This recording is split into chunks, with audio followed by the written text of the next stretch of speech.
Yes, ഈ മണിക്കൂറിൽ ഞങ്ങൾ പുറത്തുവിടുന്ന പ്രധാനപ്പെട്ട ഒരു വാർത്തയിലേക്കാണ് ആദ്യം പോകുന്നത്. BJP സംസ്ഥാന വൈസ് പ്രസിഡന്റ് സി കൃഷ്ണകുമാറിനെതിരെ പീഡന പരാതി. സംസ്ഥാന പ്രസിഡന്റ് രാജീവ് ചന്ദ്രശേഖരനാണ് പാലക്കാട് സ്വദേശിയായ അഭിഭാഷക പരാതി നൽകിയത്. പരാതി പരിശോധിക്കാമെന്ന ചന്ദ്രശേഖരന്റെ ഓഫീസ് മറുപടി നൽകി.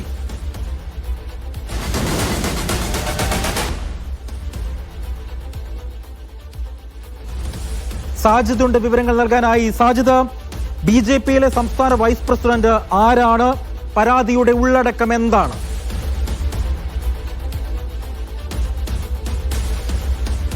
BJPയുടെ സംസ്ഥാന വൈസ് പ്രസിഡന്റ് സി കൃഷ്ണകുമാറിനെതിരെയാണ് ലൈംഗിക പീഡന പരാതി വന്നിരിക്കുന്നത്.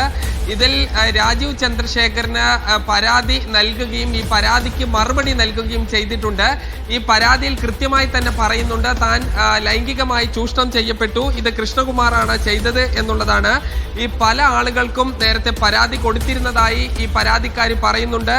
RSSന്റെ നേതാവായ ഗോപാലൻകുട്ടിക്ക് എറണാകുളത്ത് വെച്ച് കൊടുത്തു, B മുരളീധരന് പരാതി നൽകി, MT രമേശിന് പരാതി നൽകി തുടങ്ങി വിവിധ ആളുകൾക്ക് പരാതി നൽകിയിരുന്നു. പക്ഷേ ഇതിൽ യാതൊരു നടപടിയും ഉണ്ടായില്ല എന്ന് പറയുന്നു. രാഹുൽ മാങ്കൂട്ടത്തിൽ MLAയുടെ ഓഫീസിലേക്ക് ഈ മാർച്ച് കൃഷ്ണകുമാർ നടത്തിയിരുന്നു. അന്ന് സ്ത്രീകളെ കുറിച്ച് വലിയ രീതിയിലുള്ള വാചാലമായി സംസാരിച്ചു.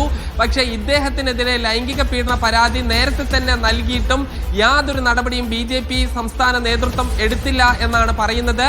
ഇതിൽ ഏറ്റവും പ്രധാനപ്പെട്ട കാര്യം രാജീവ് ചന്ദ്രശേഖരൻ ഈ കൃഷ്ണകുമാറിനെതിരെയായ ലൈംഗിക പീഡന പരാതിയിൽ മറുപടി നൽകിയിട്ടുണ്ട് എന്നുള്ളതാണ്. ഇതിൽ അദ്ദേഹം രാജീവ് ചന്ദ്രശേഖർ ബാംഗ്ലൂരിൽ ഈ പിതാവിന്റെ ചികിത്സയുമായി ബന്ധപ്പെട്ട തിരക്കിലാണ്.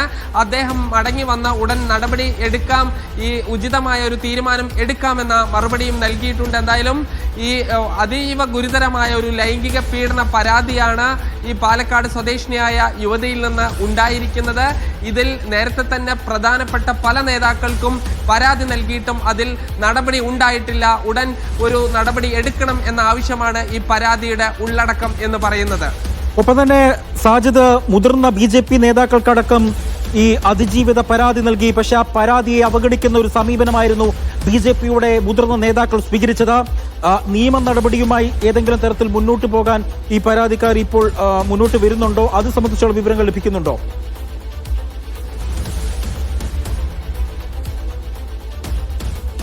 അത് സംബന്ധിച്ചെല്ലാം തന്നെ ഈ പരാതിക്കാരിയാണ് ഇനി തീരുമാനം എടുക്കേണ്ടത്. ഈ പാർട്ടിക്ക് നേരത്തെ തന്നെ പലതവണ പരാതി നൽകിയിരുന്നു.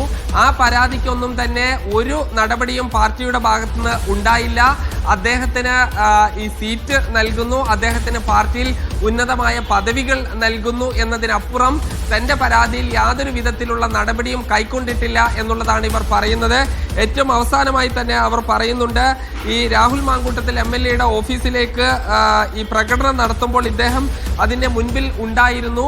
ഇദ്ദേഹം വലിയ രീതിയിലുള്ള ഒരു വ്യക്തി എന്ന നിലയ്ക്കാണ് ഈ കാര്യങ്ങൾ അന്ന് മാധ്യമങ്ങളോട് സംസാരിച്ചത്, പ്രസംഗിച്ചത്. പക്ഷേ അദ്ദേഹത്തിനെതിരെ ലൈംഗിക പീഡന പരാതി നൽകിയിട്ടും പാർട്ടി ഒരു നടപടിയും സ്വീകരിച്ചില്ല എന്നുള്ളതാണ്.